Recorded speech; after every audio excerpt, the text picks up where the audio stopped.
ละครับวันนี้มาอยู่กับผมนะครับสิงโตนะครับวันนี้เราจะมากินขนมกัน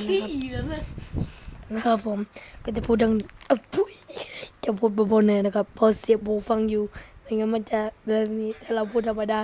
เฮ้ยว่าไงวะนี่แหละมันจะเป็นอย่างนี้นะครับผมก็เลยต้องพูดดังนะครับเอ้ยผมก็เลยต้องพูดเบานะครับเสียงเบาวันนี้เราจะมากิน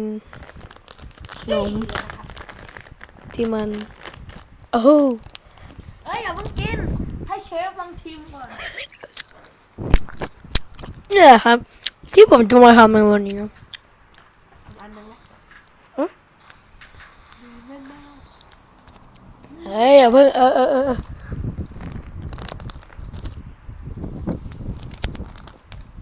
วันนี้จะมารับของพัสดุที่สั่งไป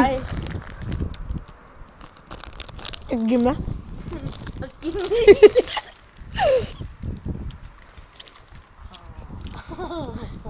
เร็วแจกเร็วดิ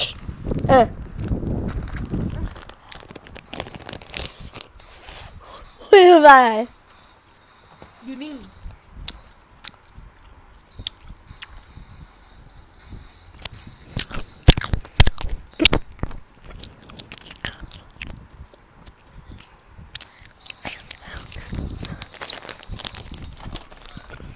สนับสนุนโดยโอชิที่เขาไม่จ่ายก็กิน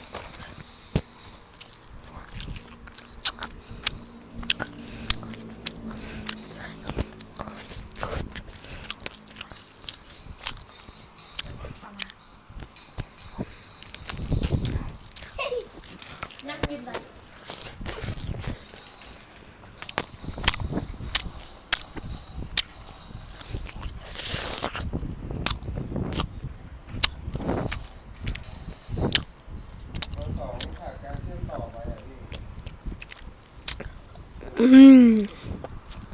อร่อยมากเลย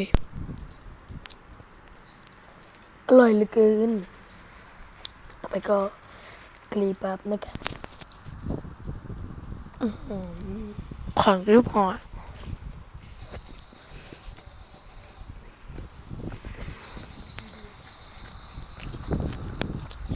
กรีบับเอาไปแช่แข็งนะครับผม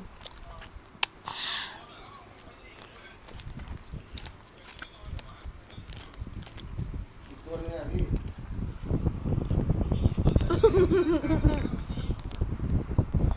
ทานเหรอ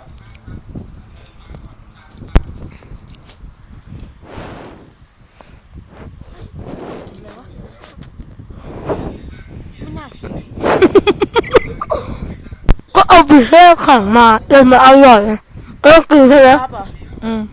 นั่นไงเดินมาแล้วหนึ่งเดินมาแล้วหนึ่งพี่โอ้ไม่กินใช่ไหมมาแล้วเดิน เค มาย เห็นแต่อันเล็กตู้นู้นมันมาช่วยเพื่อนมัน กินไหม อะไร เอามาแบ่งแล้วชิงมา อันรสที่เราไม่ชอบอ่ะ รถอะไรรถเก๋ง นี่มั่ว มา อันนี้คือรสที่เราไม่ชอบรสชาติ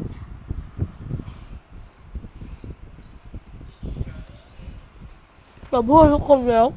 ผมกินได้หมดครับผม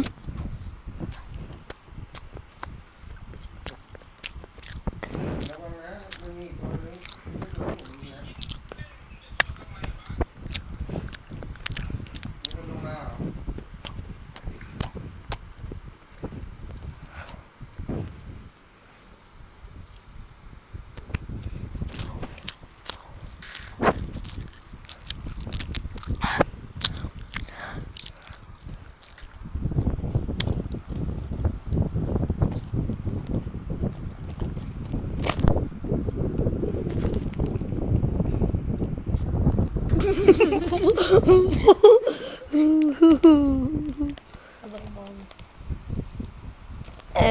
ทุกคนครับปิดเทอมกันหรือยังครับ ตัวละครึ่งเลย ไม่จะบ้าให้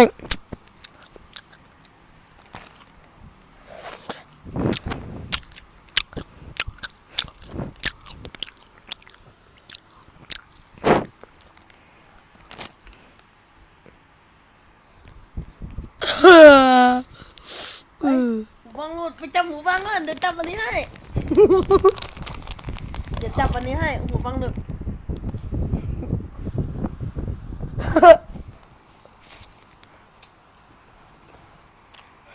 จับให้มากเลย ตัวนั้นหลุดไปอ่ะพี่ต้องหารถแล้วตอนเนี้ย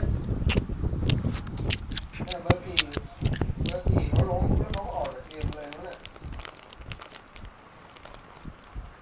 มองมาพี่หนีเก็บข้างในมาได้ก็ได้นะพี่ผมมีสโคป8 3อันนะ โป่ง ไม่ได้ใช้ไม่ได้ใช้เลยนะ อ๋อง เอ้ยมันจะหมดแล้ว อืม เอากินเดียวพอ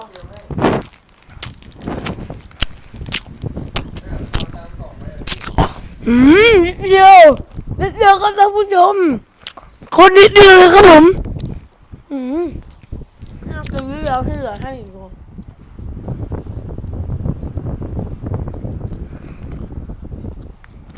เอายังไม่ได้แกะ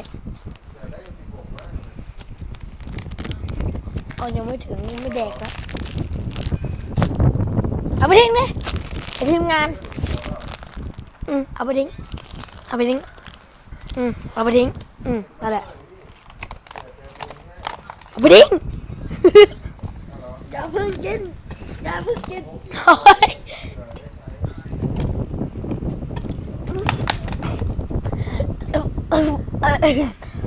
ไม่มีอะไรก็เอาเป็นว่าจบเพียงเท่านี้นะครับผม แล้วก็โต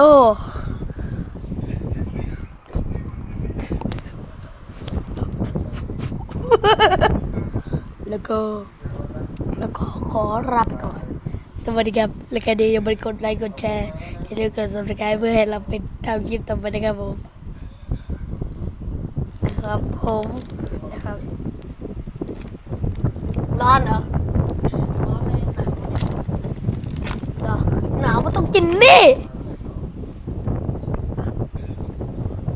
ไม่กินใช่ไหม แล้วเมื่อไหร่จะปิดฉิน โอเคงั้นไปละ